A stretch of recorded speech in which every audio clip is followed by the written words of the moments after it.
Panchayat level में शिक्षा तो सबके लिए इक्वल होनी चाहिए, और यहाँ पे नारी शिक्षा में बोलकर मुझे लगता है कि इस बात को इतना तूल नहीं देना चाहिए। नारी शिक्षा क्या, सभी की शिक्षा जरूरी है, सभी की हम एक समान बात करते हैं, और उसमें तमाम ऐसी योजनाएं हैं जिसमें अगर हम छात्राओं की भी बात करें तो जो सिंगल चाइल्ड योजना है वो उसमें लड़की भी है लड़का भी है, और सारी स्कॉलरशिप जो है हमारी वो तमाम वर्गों के लिए है।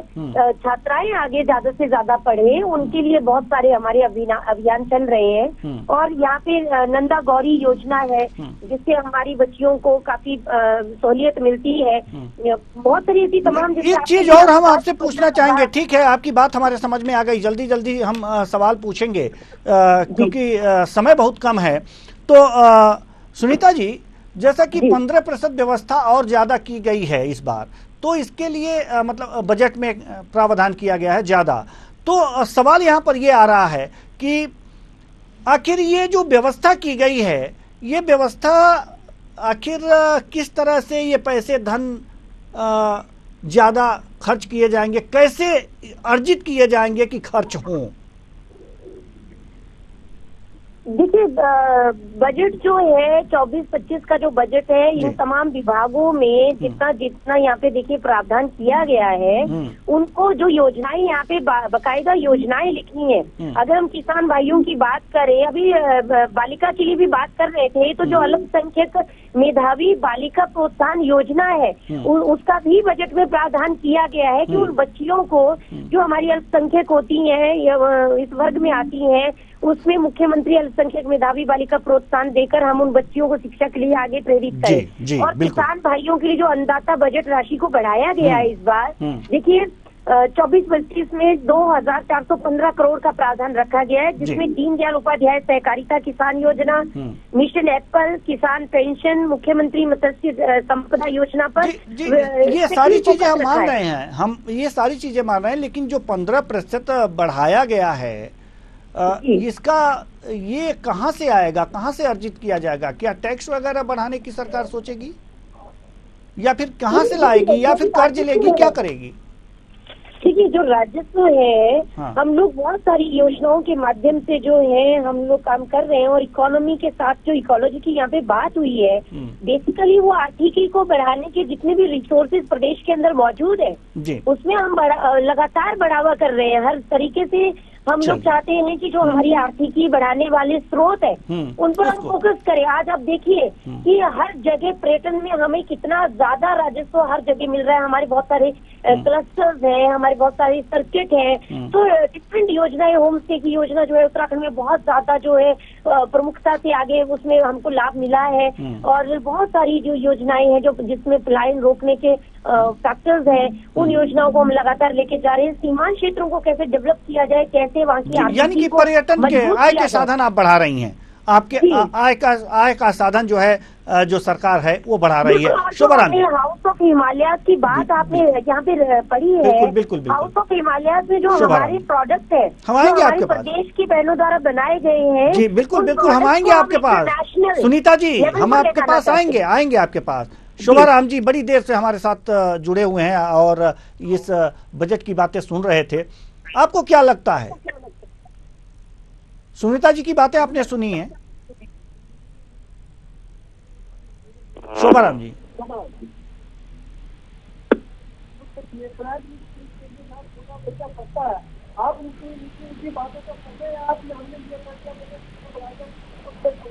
जी शोभा राम जी, आपकी आवाज नहीं आ पा रही है। जी शोभा राम जी, आपकी प्रॉपर वे में आवाज नहीं आ रही है हमारे, जी हम तक नहीं पहुंच पा रही है। शोभा राम जी, आपकी आवाज हम तक नहीं पहुंच पा रही है। जी एक बार और जुड़ने का प्रयास करेंगे आप। दिनेश सिंह जी, हम आपके पास आना चाहेंगे। दिनेश सिंह जी, सवाल यहाँ पर यह है कि 15% इस बजट में ज्यादा प्रावधान, जो पिछला बजट पेश किया गया था उससे यह 15% अधिक का बजट है इस बजट में। हमारा कहने का मतलब ये है। जी आपने उनके लिए क्या किया है? जी सर आपकी आवाज अब तक नहीं पहुंच पा रही है। हम आएंगे आपके पास, हम दिनेश सिंह जी से सवाल ले रहे हैं। माफ कीजिएगा, थोड़ी देर बाद आएंगे आपके पास। दिनेश सिंह जी, ये जो 15% अधिक का बजट पेश किया गया है पिछले बजट से, तो फिर आय के स्रोत भी बढ़ाने होंगे। तो इस बजट में आय के स्रोत क्या बढ़े हैं कि क्या 15% ज़्यादा आय हो जाएगी? और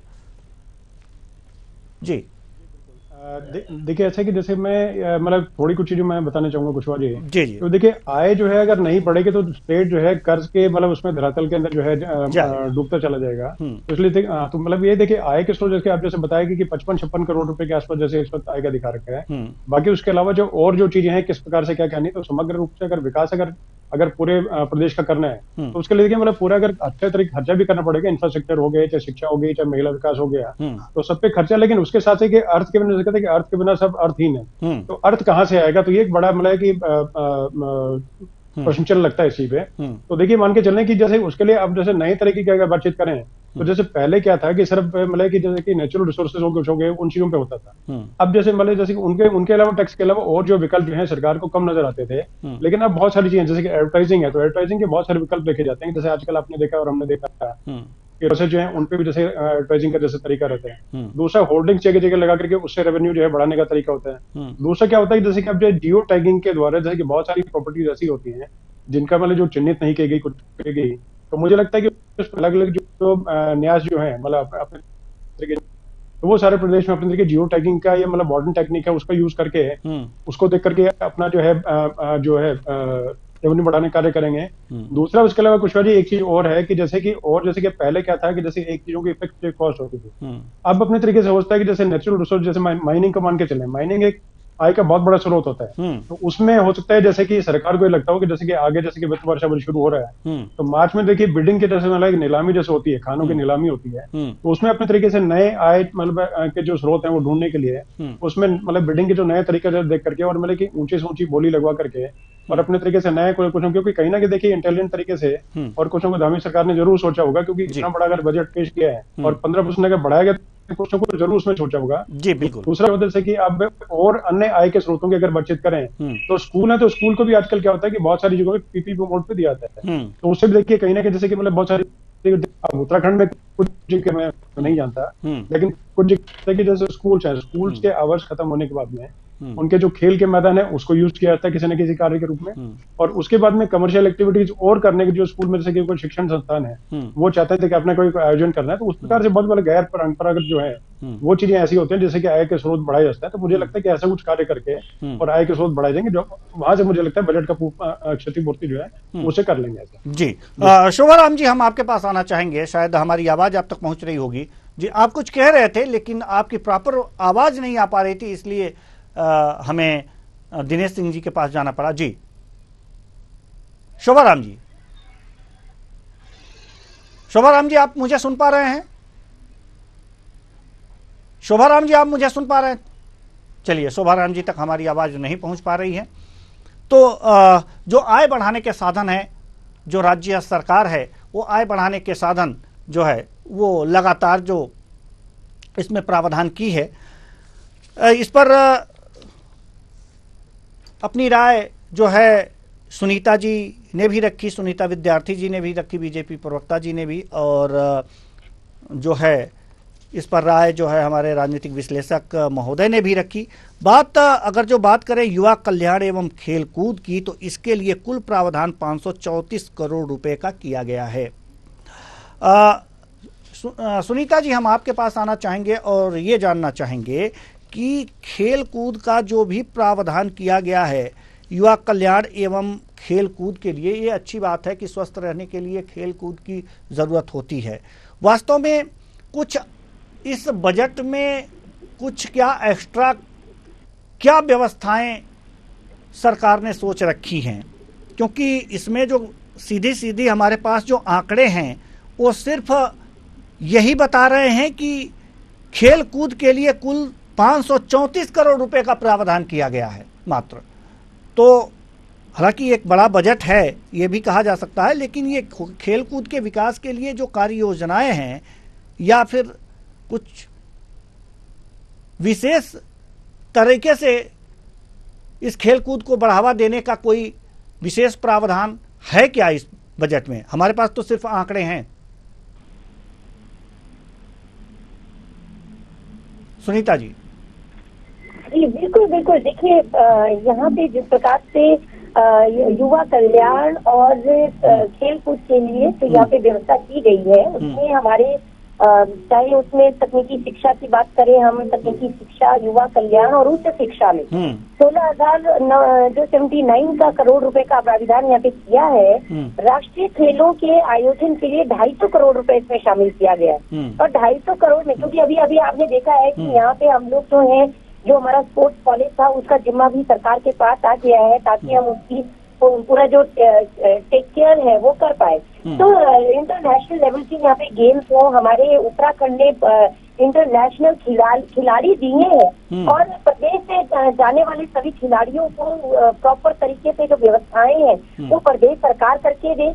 उनके लिए जब वो मेडल लेकर आते हैं तो आपने देखा है कि हम लोगों ने उनके लिए नौकरी का भी प्रावधान किया है। तो यहाँ पे उन चीजों में बढ़ावा मिले और हमारे बच्चे जो है प्रदेश का नाम ऊंचा करें, उस दिशा में हम लोग कार्य करने जा रहे हैं। और क्योंकि बहुत गरीब घरों से भाई साहब यहाँ पे मैंने देखा है कि बच्चियां और बच्चे जो है आगे आते हैं, उनके पास जो जरूरत की चीजें होती हैं वो कई बार नहीं होती हैं और कई बार बड़ी बड़ी अकेडमी में प्रैक्टिस करने के लिए पैसा नहीं होता है।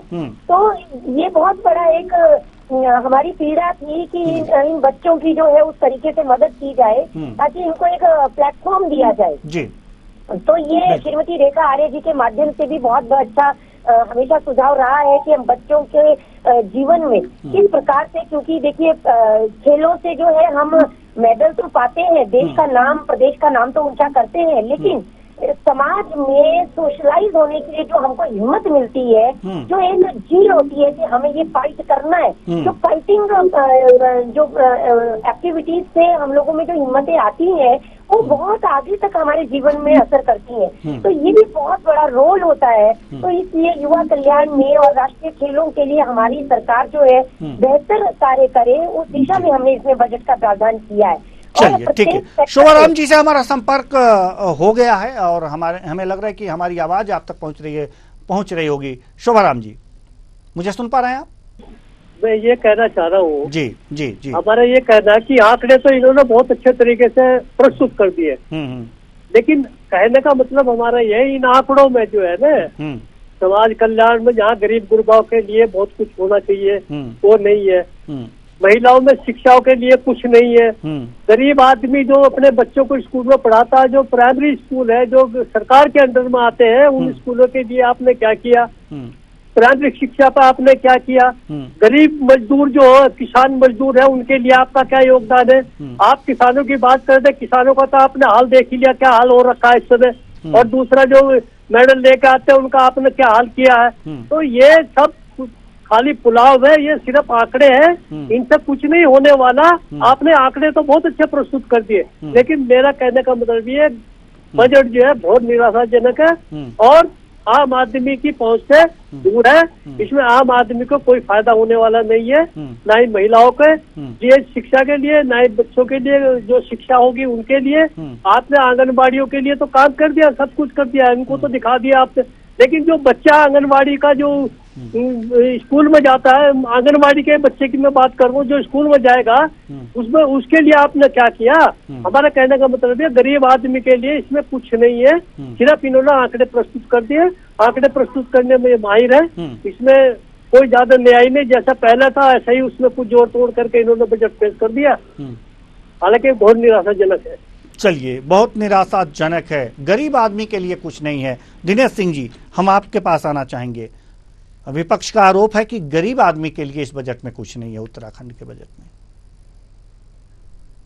जी, विपक्ष जो अच्छा वही रहता है जो कम से कम जो है मतलब उसमें जो चीजों में कम से कम जैसे कि जो भी समस्याएं जो होती हैं उसको बढ़ा चढ़ा के अपना बात को पेश करे, कितना सरकार से ज्यादा एक्सेप्ट करने का काम करे। वो एक तरह से जनता के नुमाइंदे के रूप में दूसरे मतलब जैसे कि सेकंड पार्ट पे एक तरह से यही काम करता है कि सरकार किस तरीके से अपनी मतलब जैसे कि झोली जो है उसमें ज्यादा निकाल के, अपनी पोटली से ज्यादा निकाल के किस प्रकार से जो है वो जनता के बीच में लेके, तो अपने तरीके से शोभाराम जी ने जो बोला ठीक बोला अपनी जगह पे, लेकिन यही इनके जो सदस्य जो है विधानसभा के अंदर भी करें वो भी अपेक्षित रहेगा, क्योंकि अपने तरीके देखिए सरकार जो है सरकार अपने तरीके से कार्य अच्छा करे तो उसके लिए हमेशा एक विपक्ष की हमेशा आवश्यकता पड़ती है। तो सरकार अच्छा काम करी, इन्होंने आंकड़ों की बात की तो आंकड़े अच्छे पेश किए, इन्होंने बताया। लेकिन आगे जैसे इनको लगता है कि ठीक है भाई, किसी प्रकार से किसी चीज में अगर जैसे कोई कमी अगर है तो उसको देखिए जैसे कि विधानसभा के पटल में जो बजट जैसे रखा गया, तो उसमें वहां पर बहस करके सार्थक और रचनात्मक बहस है वो करके किस प्रकार से आगे उसका कार्यान्वयन होना है, किस प्रकार से जनता तक लेके जाना है, तो उसमें अब मिलजुल के कार्य करें। मतलब जैसे कि पहले जो चुनाव लड़ने का था वहां तक आप लोग विरोधी थे, अब उसका भाजपा कांग्रेस या अन्य दल की बातचीत न करके एक मतलब इकट्ठे एक मतलब पार्टनर की तरह और एक परिवार की तरह लेकर के ये मान के चलें कि आपके परिवार के लोगों के पास में एक शिकायत और है ना इनकी, एक शिकायत और है प्राथमिक शिक्षा के संबंध में भी है कि प्राथमिक शिक्षा के लिए भी कुछ विशेष प्रावधान नहीं किया गया।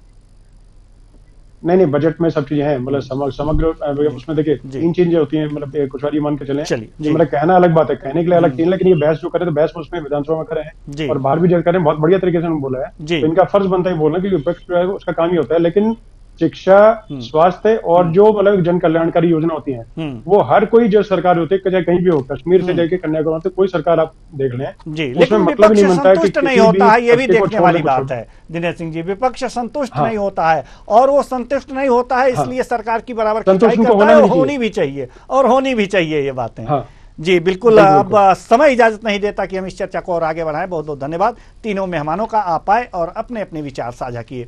तो कुल मिलाकर के देवभूमि का बजट पेश हो चुका है और किसके लिए क्या व्यवस्थाएं होनी है, कितने धन आवंटित किए गए हैं, कहां से व्यवस्था की जाएगी, कहां से धन आएगा, कहां खर्च होगा, ये सारा ब्यौरा प्रस्तुत कर दिया गया है।